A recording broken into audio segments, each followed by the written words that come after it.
CPI-KM supremo Jairam Mahato ने आज डुमरी विधानसभा क्षेत्र के बाद बेरमो विधानसभा से भी अपना नामांकन पत्र तेनुघाट अनुमंडल कार्यालय में भरा। काफी संख्या में जयराम के समर्थक ढोल और नगाड़ों के साथ अनुमंडल कार्यालय पहुंचे थे।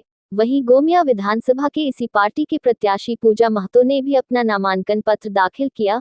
नामांकन के बाद जयराम महतो ने कहा, वर्षों से बेरमो में फैले अराजकता और माफिया राज्य को खत्म करने के लिए चुनाव लड़ रहा हूं।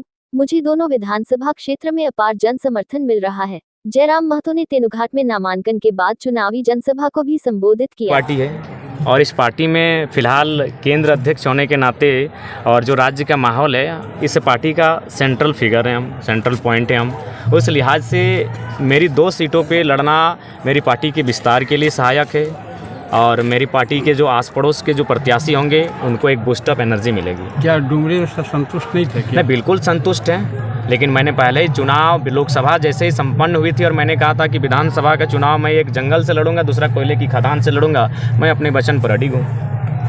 क्या कारण रहा जो गोमिया में नाम चेंज करना पड़ा? नहीं, देखिए, नाम चेंज करने के कारण प्रत्याशी जो जिनका नाम मैंने शुरू में दिया था, उन्होंने स्वयं कहा कि अभी मेरा वो पहचान राज्य स्तरीय नहीं बना है। गोमिया आपकी राज्य स्तरीय सीट है, क्योंकि पूरे राज्य में हमने 2 ही सीट को लीड किया था, डुमरी और गोमिया। तो जो जिनको मैंने प्रत्याशी बनाया था, उन्होंने स्वयं मुझे टेलीफोन करके कहा कि आप वहाँ किसी राज्य स्तरीय चेहरे को लेकर आएँ। बेरमो विधायक कहते हैं कि अखबार में छपा मेरे यहाँ 1 करोड़ का रोज का कमाई है, कहीं सीरियसली नहीं ले लिए हैं टाइगर जयराम महतो। देखिए, ये किसी से छुपा नहीं है। आप जब उनका ईडी छापा मार रही थी तो पटना में भी वो पाए गए थे, यानी पटना में भी उनका घर है, बेरमो में भी घर है, न जाने और कहाँ कहाँ घर होगा। यहाँ एक व्यक्ति के पास एक संतोषजनक झोपड़ी नहीं है और उनका 2 राज्य में घर है, तो ये किसी से छुपा नहीं है कि करोड़ों की कमाई उनके पास कहाँ से जाती है और किस रास्ते से जाती है। गोमिया में बहुत सारे कैंडिडेट का नाम आ रहा था, क्या कारण है कि आपने पूजा महतो? देखिए, नहीं, बहुत सारे कैंडिडेट आ रहा था, अच्छी बात है, लेकिन मैंने आपको पहले कहा गोमिया हमारी राज्य स्तरीय सीट है।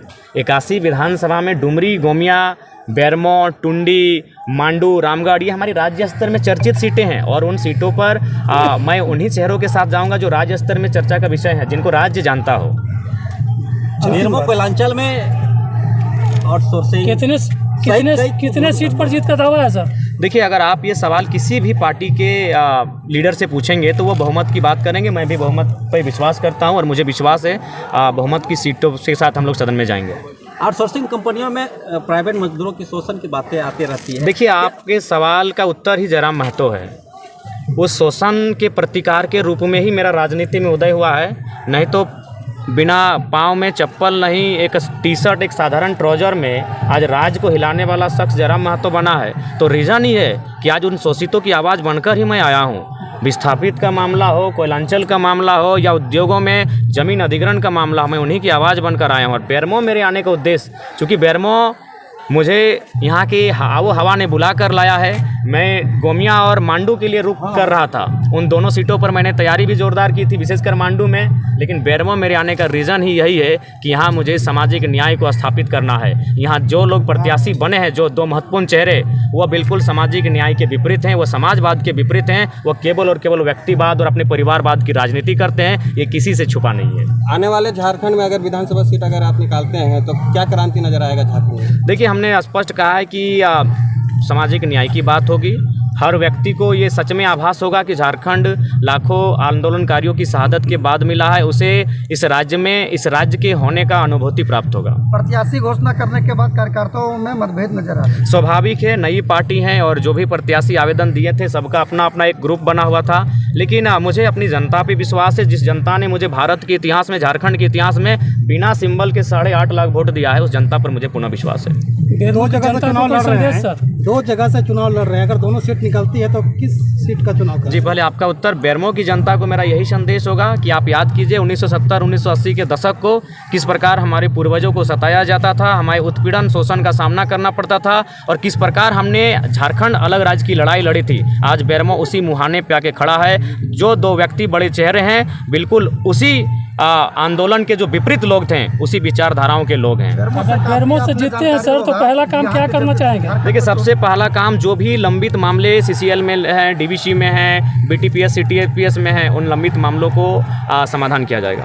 विस्थापितों को लेकर क्या कहना चाहते हैं? बेरमो कोयलांचल में लंबे अरसे से देखिए, विस्थापन का जहाँ तक मामला है, ये सरकार को एक बेहतर स्पष्ट विस्थापन नीति बनानी होगी और जो जिनका ज़मीन अधिग्रहण होता है उन्हें सुविधा देनी होगी, उन्हें नियोजन की सुविधा देनी होगी, उन्हें पीढ़ी दर पीढ़ी अनुकंपा के आधार पर नियोजन देनी होगी, क्योंकि ये ज़मीन एक बार खोने के बाद वहाँ सब कुछ इसका नष्ट हो जाता है। तो इसीलिए मेरा मानना है कि एक बेहतर विस्थापन नीति हो जिनमें बहुत सटीक कॉलम तैयार हों, जिससे कि जो रैयत जो ज़मीन अपनी देंगे वो ठगे नहीं जाएं। लंबे अरसे से इस तरह की समस्या को लेकर किसको जिम्मेवार? देखिए, इसके लिए जो गवर्नमेंट है, इसके लिए जो ब्यूरोक्रेट्स हैं, ये दो मूल रूप से दोषी हैं। लोकसभा और विधानसभा चुनाव दोनों अलग अलग गांव से जुड़े हुए हैं। क्या लोकसभा का जो परिणाम और इस बार विधानसभा में बेहतर है? जी सही आपने कहा कि लोकसभा विधानसभा अलग अलग होता है। लोकसभा में जो परिणाम हमें मिला वहाँ मोदी जी और राहुल गांधी जी फैक्टर थे। उनके दो के अलावा कुछ जनता को दिख नहीं रहा था। उस भीड़ में हम लोग मैं अपनी सीट से 3.5 लाख ओवरऑल 8.5 लाख वोट लेकर आया हूँ। तो बिल्कुल इस बार त्रिकोणीय चतुर्कोणीय मुकाबला होगा। विधानसभा चुनाव में बाबूलाल मरांडी और हेमंत सोरेन जी दिख रहे हैं। जी, आपको जरा महतो भी दिखेंगे। वाह, इतने जीत के प्रति कितने आश्वस्त है सर? जी, हम लोग जीत के प्रति बिल्कुल आश्वस्त हैं। इस बार के अंतराल से जीतेंगे?